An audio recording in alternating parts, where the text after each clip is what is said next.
ஓம் சாந்தி 3/6/2025. இனிமையான குழந்தைகளே, இப்பொழுது நீங்கள் புது சம்பந்தத்திற்கு சென்று கொண்டிருக்கிறீர்கள். ஆகையால் இங்கிருக்கும் கர்ம பந்தனத்திற்கான சம்பந்தங்களை மறந்து கர்மாதீத் நிலையை அடைவதற்கான முயற்சியை செய்யுங்கள். கேள்வி: தந்தை குழந்தைகளுக்கு ஆஹா ஆஹா என்று கூறுகிறார். அனைவரையும் விட அதிகமான அன்பை யாருக்கு கொடுக்கிறார்? பதில்: பாபா ஏழை குழந்தைகளுக்கு ஆஹா ஆஹா என்று கூறுகிறார். ஆஹா ஏழை குழந்தைகளே, ஆஹா ஓய்வாக 2 ரொட்டி சாப்பிட வேண்டும், பேராசை இருக்கக்கூடாது. ஏழை குழந்தைகள் தந்தையை அன்பாக நினைவு செய்கின்றனர். படிக்காத குழந்தைகளை பார்த்து பாபா மகிழ்ச்சி அடைகிறார். ஏனென்றால் அவர்கள் படித்ததை மறப்பதற்கான முயற்சியை செய்ய வேண்டி இருக்காது. ஓம் சாந்தி. தன்னை ஆத்மா என புரிந்து கொள்ளுங்கள் என்று தந்தை குழந்தைகளுக்கு அடிக்கடி கூற வேண்டிய அவசியம் இல்லை. ஆத்ம அபிமானி ஆகுங்கள், அதாவது தேகி அபிமானி ஆகுங்கள். பொருள் ஒன்றுதான் அல்லவா? தன்னை ஆத்மா என்று புரிந்து கொள்ளுங்கள் என்று தந்தை கூறுகிறார். ஆத்மாவில்தான் 84 பிறவிகளின் பாகம் பதிவாகி இருக்கிறது. ஒரு ஷரீரம் எடுக்கிறது, நடிப்பை நடிக்கிறது, பிறகு ஷரீரம் அழிந்து விடுகிறது. ஆத்மா அழிவற்றது ஆகும். குழந்தைகளாகிய உங்களுக்கு இந்த ஞானம் இப்பொழுதுதான் கிடைக்கிறது. வேறு யாருக்கும் இந்த விஷயங்கள் தெரியாது. இப்பொழுது தந்தை கூறுகிறார், முயற்சி செய்து எவ்வளவு முடியுமோ தந்தையை நினைவு செய்யுங்கள். தொழில் காரியங்களில் செல்கின்ற பொழுது அந்த அளவிற்கு நினைவு நிலைத்திருப்பது கிடையாது. இல்லறத்தில் இருந்து கொண்டு தாமரை மலரை போல தூய்மையாக இருக்க வேண்டும். பிறகு எவ்வளவு முடியுமோ என்னை நினைவு செய்யுங்கள். நான் நிஷ்டையில் அமர வேண்டும் என்று இருக்கக்கூடாது. நிஷ்டை என்ற வார்த்தை தவறானது. உண்மையான வார்த்தை நினைவு. எங்கு வேண்டுமென்றாலும் அமருங்கள். தந்தையை நினைவு செய்யுங்கள். மாயையின் புயல்கள் அதிகமாக வரும். சிலருக்கு ஏதேதோ நினைவிற்கு வருகிறது. அவசியம் புயல்கள் வரும், வரக்கூடாது என்று கிடையாது. பிறகு அதை அழிக்க வேண்டி இருக்கிறது. இங்கு அமர்ந்திருந்தாலும் மாயை அதிகமாக தொந்தரவு செய்கிறது. இதுதான் யுத்தமாகும். எந்த அளவிற்கு லேசாக இருப்போமோ அந்த அளவு பந்தனம் குறைந்துவிடும்.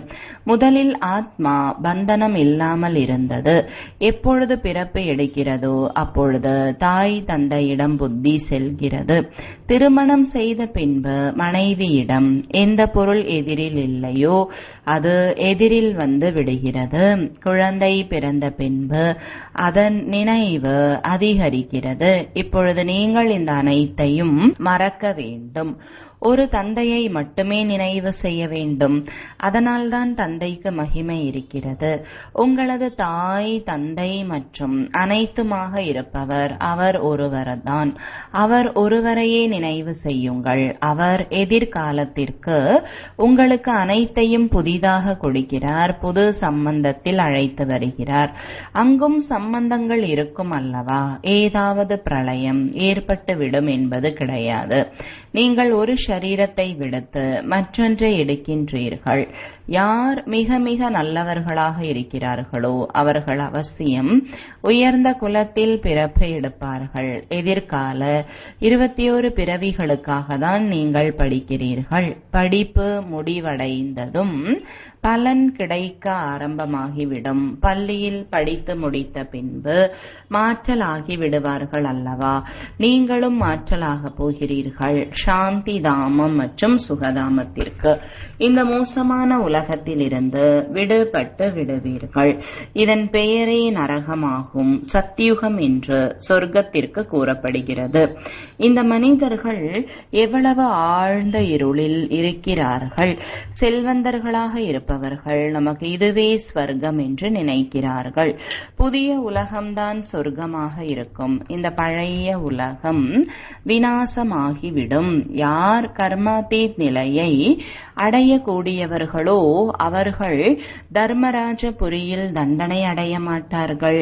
சொர்க்கத்தில் தண்டனை இருக்கவே இருக்காது. அங்கு கர்ப்ப மாளிகையாக இருக்கும்.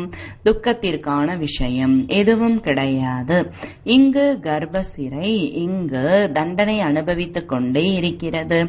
நீங்கள் எவ்வளவு முறை சொர்க்கவாசியாக ஆகியிருக்கிறீர்கள் என்பதை நினைவு செய்தாலே சக்கரத்தின் நினைவு வந்துவிடும். தந்தையின் ஒவ்வொரு விஷயமும் ₹1,00,000 சமமானது.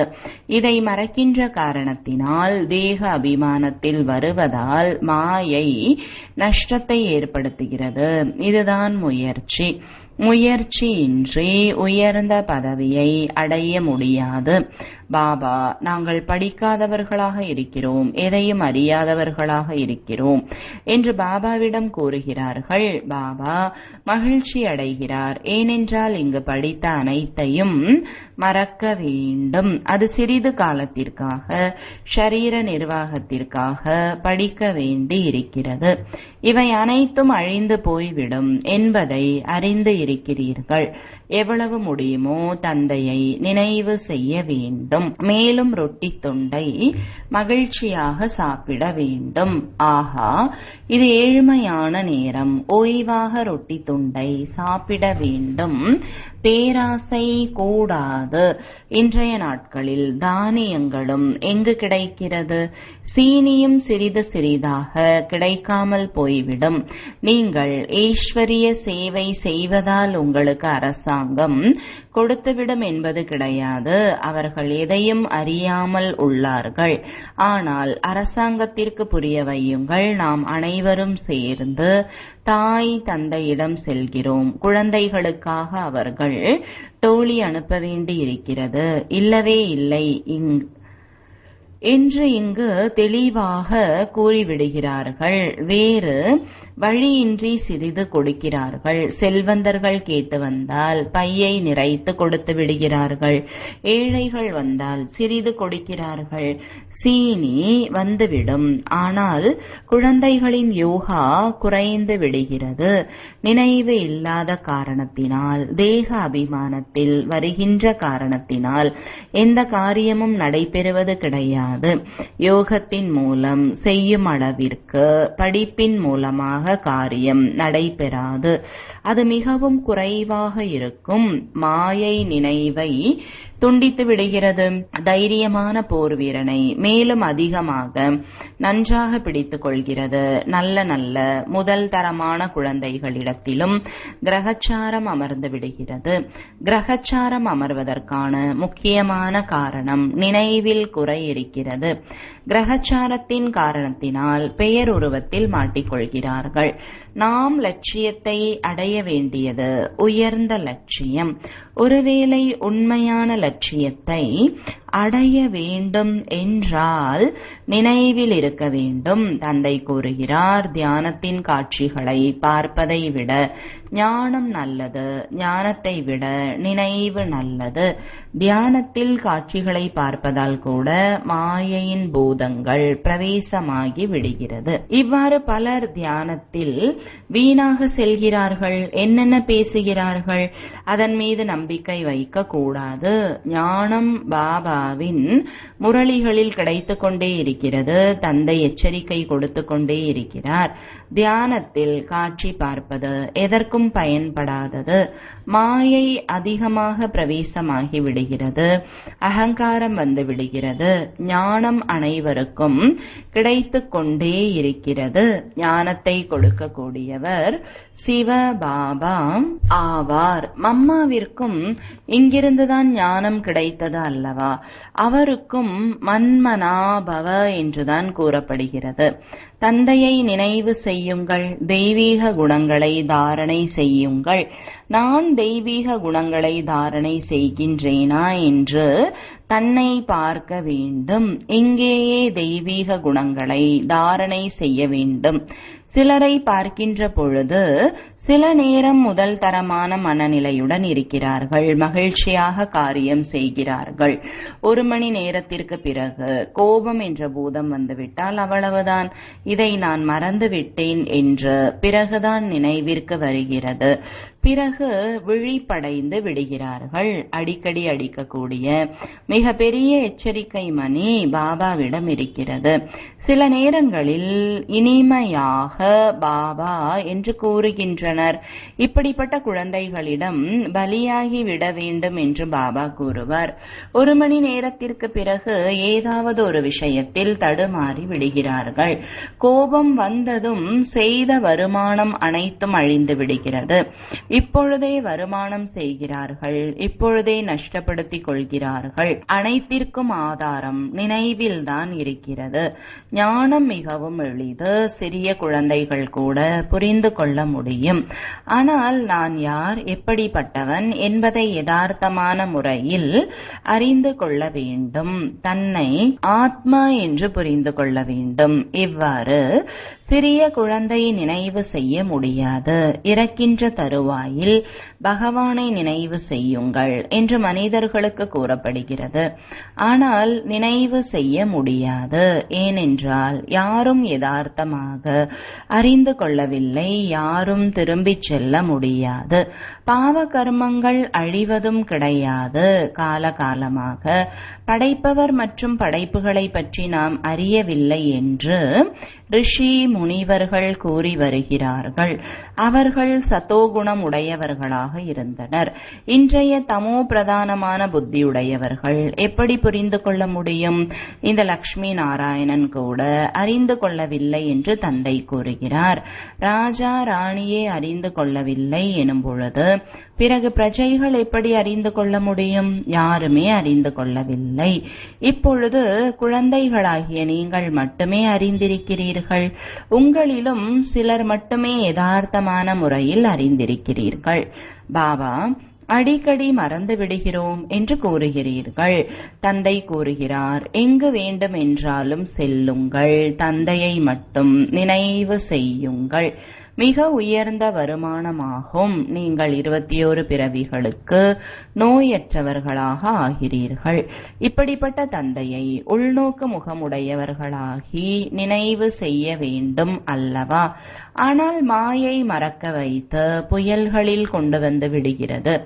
இதற்கு உள்நோக்கு முகமுடையவர்களாகி ஞான சிந்தனை செய்ய வேண்டும். ஞான சிந்தனை செய்யக்கூடிய விஷயம் இந்த நேரத்திற்கானது ஆகும். இது புருஷோத்தமாக கூடிய சங்கம யுகம் ஆகும். இந்த அதிசயத்தையும் குழந்தைகளாகிய நீங்கள் பார்த்திருக்கிறீர்கள். ஒரு வீட்டிலேயே நீங்கள் சங்கம யுகத்தை சார்ந்தவர்கள் என்று கூறுகிறீர்கள். ஆனால் கணவன் அல்லது குழந்தை போன்றவர்கள் கலியுகத்தை சார்ந்தவர்களாக இருக்கிறார்கள். எவ்வளவு வித்தியாசம் இருக்கிறது! மிக ஆழமான விஷயத்தை தந்தை புரிய வைக்கிறார். வீட்டில் இருந்தாலும் நாம் மலராவதற்காக முயற்சி செய்து கொண்டிருக்கிறோம் என்பது புத்தியில் இருக்கிறது.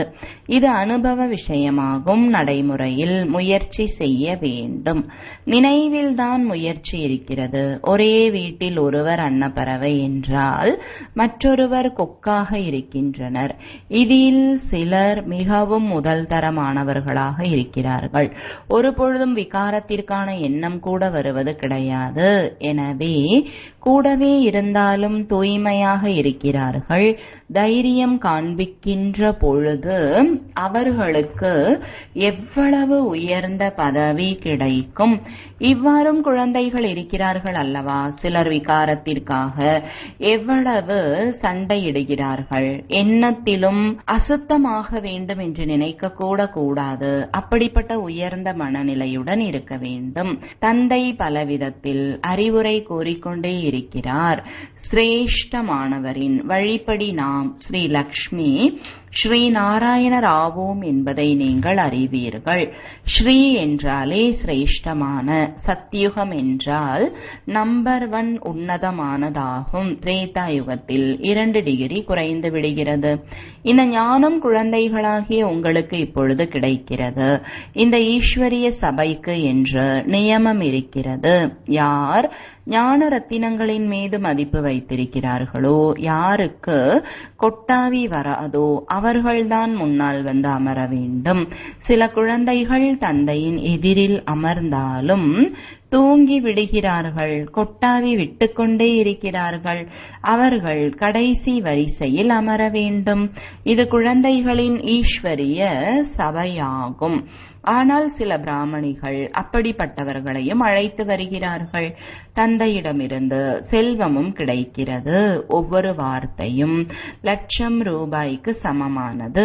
ஞானம் அடைவதே சங்கமத்தில்தான் என்பதை நீங்கள் அறிவீர்கள். எல்லையற்ற ஆஸ்தியை அடைவதற்காக நாம் மீண்டும் வந்திருக்கிறோம் என்று நீங்கள் கூறுகிறீர்கள். இனிமையிலும் இனிமையான குழந்தைகளுக்கு பாபா அடிக்கடி புரிய வைக்கிறார். இது மிக மோசமான உலகம், உங்களுடையது எல்லையற்ற வைராகியம். இந்த உலகத்தில் நீங்கள் எதையெல்லாம் பார்க்கிறீர்களோ அவைகள் இருக்காது என்று தந்தை கூறுகிறார். ஆலயம் போன்றவைகளின் பெயர் அடையாளங்கள் இருக்காது. அங்கு சொர்க்கத்தில் அவர்கள் பழைய பொருட்களை பார்க்க வேண்டிய அவசியம் இல்லை. இங்கு பழைய பொருட்களுக்கு எவ்வளவு மதிப்பு இருக்கிறது? உண்மையில் ஒரு தந்தையை தவிர வேறு எந்த பொருளுக்கும் மதிப்பே கிடையாது. நான் வரவில்லை என்றால் நீங்கள் எப்படி ராஜ்யத்தை அடைவீர்கள் என்று தந்தை கேட்கிறார். யார் அறிவார்களோ அவர்கள் தந்தையிடம் வந்து ஆஸ்தியை அடைவார்கள். அதனால்தான் கோடியில் சிலர் என்று கூறப்படுகிறது. எந்த விஷயத்திலும் சந்தேகம் வரக்கூடாது. போக் வைப்பதும் வழக்கமாக இருக்கிறது. இதற்கும் ஞானம் மற்றும் யோகத்திற்கும் எந்த தொடர்பும் கிடையாது. வேறு எந்த விஷயத்திற்கும் உங்களுக்கும் தொடர்பு கிடையாது. இரண்டு விஷயம்தான், அல்லாஹ் மற்றும் ஆஸ்தி. பகவான் தான் அல்லாஹ் என்று கூறப்படுகிறார். விரல்களினால் இவ்வாறு சைகை காண்பிக்கின்றனர் அல்லவா? ஆத்மாவானது சைகை காண்பிக்கிறது அல்லவா? பக்தி மார்க்கத்தில் நீங்கள் என்னை நினைவு செய்கிறீர்கள் என்று தந்தை கூறுகிறார். நீங்கள் அனைவரும் என்னுடைய நாயகிகள். பாபா கல்ப கல்பத்திற்கும் வந்து அனைத்து மனிதர்களையும் துக்கத்திலிருந்து விடுவித்து அமைதி மற்றும் சுகத்தை கொடுக்கிறார் என்பதை அறிவீர்கள். எல்லையற்ற தந்தை உலகில் அமைதியை எப்படி உருவாக்குகிறார் என்பதை வந்து புரிந்து கொள்ளுங்கள் என்று விளம்பர பலகையில் எழுதுங்கள் என்று பாபா கூறியிருக்கிறார். ஒரு வினாடியில் உலகின் எஜமானர்களாக 21 பிறவிகளுக்கு ஆக வேண்டும் என்றால் வந்து புரிந்து கொள்ளுங்கள் என்று வீட்டில் விளம்பர பலகை வையுங்கள். 3 அடி இடத்தில் நீங்கள் மிக பெரிய மருத்துவமனை, பல்கலைக்கழகம் திறக்க முடியும். நினைவின் மூலம் 21 பிறவிகளுக்கு நோயற்றவர்களாகவும் படிப்பின் மூலம் சொர்க்க ராஜ்யமும் கிடைத்து விடுகிறது. நாம் சொர்க்கத்திற்கு எஜமானர்கள் என்று பிரஜைகளும் கூறுவார்கள். இன்று மனிதர்கள் வெட்கப்படுகிறார்கள், ஏனென்றால் நரகவாசிகளாக இருக்கிறார்கள். எனது தந்தை சொர்க்கவாசி ஆகிவிட்டார் என்று தானே கூறுகின்றனர் என்றால் நரகவாசிகள் அல்லவா? இறக்கும் பொழுதுதான் சொர்க்கத்திற்கு செல்வார்கள். எவ்வளவு எளிதான விஷயம்! குறிப்பாக நல்ல காரியம் செய்தவருக்கு இவர் மகாதானியாக இருந்தார் என்று கூறுகிறார்கள். சொர்க்கத்திற்கு சென்று விட்டார், ஆனால் யாரும் செல்வது கிடையாது. நாடகம் முடிவடைகின்ற பொழுது அனைவரும் மேடைக்கு வந்து நின்று விடுவார்கள். எப்பொழுது அனைத்து நடிகர்களும் வந்து விடுவார்களோ அப்பொழுதுதான் இந்த யுத்தமும் ஏற்படும். பிறகு திரும்பி செல்வர் சிவனின் ஊர்வலம் என்று கூறுகிறார்கள் அல்லவா? சிவபாபாவின் கூடவே அனைத்து ஆத்மாக்களும் செல்வார்கள். முக்கியமான விஷயம், இப்பொழுது 84 பிறவிகள் முடிவடைந்திருக்கிறது. இப்பொழுது இந்த பழைய உடலை விட்டுவிட வேண்டும். எவ்வாறு பாம்பு பழைய தோலை நீக்கி புதியதை எடுக்கிறதோ அதுபோல நீங்கள் புது ஆடையை சத்யுகத்தில் அடைவீர்கள். ஸ்ரீகிருஷ்ணர் எவ்வளவு அழகாக இருக்கிறார்! அவரிடத்தில் எவ்வளவு கவர்ச்சி இருக்கிறது! முதல் தரமான ஷரீரமாகும். இவ்வாறு நாம் எடுப்போம், நாம் நாராயணன் ஆவோம் என்று கூறுகிறீர்கள் அல்லவா? இது இற்று போன மோசமான ஷரீரம். இதை நாம் விட்டுவிட்டு புதிய உலகத்திற்கு செல்வோம். இதை நினைவு செய்தால் எப்படி மகிழ்ச்சி ஏற்படாமல் இருக்கும்? நாம் நரனிலிருந்து நாராயணன் ஆவோம் என்று கூறுகிறீர்கள். இந்த சத்திய நாராயணனுடைய கதையை நல்ல முறையில் புரிந்து கொள்ளுங்கள். என்ன கூறுகிறீர்களோ அதை செய்து காண்பியுங்கள். சொல்வது செய்வது சமமாக இருக்க வேண்டும். தொழில் போன்றவைகளையும் செய்யுங்கள். கைகளினால் காரியங்கள் செய்தாலும் உள்ளம் தந்தையின் நினைவில் இருக்க வேண்டும் என்று தந்தை கூறுகிறார். எந்த அளவிற்கு தாரணை செய்கிறோமோ அந்த அளவிற்கு உங்களிடம் உள்ள ஞானத்திற்கு மதிப்பு கூடிக்கொண்டே இருக்கும். ஞான தாரணையின் மூலம் நீங்கள் எவ்வளவு செல்வந்தர்களாக ஆகிறீர்கள். இது ஆன்மீக ஞானம். நீங்கள் ஆத்மா. ஆத்மாதான் சரீரத்தின் மூலம் பேசுகிறது. ஆத்மாதான் ஞானத்தை கொடுக்கிறது. ஆத்மாதான் தாரணை செய்கிறது. நல்லது. இனிமையிலும் இனிமையான தேடி கண்டெடுக்கப்பட்ட செல்லமான குழந்தைகளுக்கு தாயும் தந்தையுமான பாப்தாதாவின் அன்பு நினைவுகள் மற்றும் காலை வணக்கங்கள். ஆன்மீக குழந்தைகளுக்கு ஆன்மீக தந்தையின் வணக்கங்கள். ஆன்மீக தந்தைக்கு ஆன்மீக குழந்தைகளின் அன்பு நினைவுகளும் வணக்கங்களும். தாரணைக்கான முக்கிய சாரம். முதலாவது, இந்த பழைய உலகின் பழைய பொருட்களை பார்த்தும் பார்க்காதது போல இருக்க வேண்டும். நரனிலிருந்து நாராயணன் ஆவதற்காக சொல்வது செய்வது இரண்டும் சமமாக இருக்க வேண்டும். இரண்டாவது, அழிவற்ற ஞான ரத்தினங்களுக்கு மதிப்பு கொடுக்க வேண்டும். இது மிக உயர்ந்த வருமானம். இதில் கொட்டாவி மற்றும் தூக்கம் வரக்கூடாது. பெயர் புகழ் என்ற கிரகச்சாரத்திலிருந்து பாதுகாப்பாக இருப்பதற்காக நினைவில் இருப்பதற்கான முயற்சி செய்ய வேண்டும். வரதானம், தந்தையின் குடை நிழலுக்கு கீழே இக்கட்டான நிலைமைகளில் கூட தாமரை மலர் போல விலகியும் பிரியமானவராகவும் ஆகியிருப்பீர்களாக. விளக்கம், சங்கம யுகத்தில் தந்தை சேவாதாரியாக ஆகி வரும் பொழுது குடை நிழலின் ரூபத்தில் குழந்தைகளுக்கு எப்பொழுதும் சேவை செய்கிறார். நினைவு செய்த உடனேயே ஒரு நொடியில் துணையின் அனுபவம் ஏற்படுகிறது. இந்த நினைவின் குடை நிழல் எப்பேற்பட்ட இக்கட்டான சூழ்நிலைகளிலும் தாமரை மலரை போல விலகியும் பிரியமானவருமாக இருப்பவர்களாக ஆக்கிவிடுகிறது. உழைப்பு என்று தோன்றுவது இல்லை.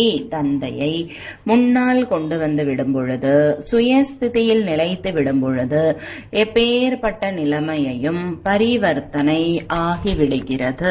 ஸ்லோகன், விஷயங்கள் என்ற திரையை இடையில் கொண்டு வருவதற்கு அனுமதிக்காமல் இருந்தீர்கள் என்றால் தந்தையின் அனுபவம் ஏற்பட்டு கொண்டே இருக்கும். அவ்வியக்த சமிஞ்சை, ஆத்மீக ஸ்திதியில் நிலைத்திருப்பதற்கான பயிற்சி செய்யுங்கள். உள்நோக்கு தன்மை உடையவராகுங்கள். எந்த ஒரு தடையிலிருந்தும் விடுபடுவதற்கான வழிமுறை ஒரு நொடியில் சுயம் தனது சொரூபம், அதாவது ஆத்மீக ஜோதி சொரூபம் நினைவில் வந்துவிட வேண்டும். மேலும் கர்மத்தில் கருவி என்ற உணர்வின் அனுபவம் இந்த ஒளி மற்றும் லேசான சொரூபத்தில் நிலைத்து விட்டீர்கள் என்றால் ஒரு நொடியில் உயர குதித்து தாண்டி விடுவீர்கள். எந்த ஒரு விக்னமும் முன்னேறுவதில் தடையை ஏற்படுத்த முடியாது. ஓம் சாந்தி.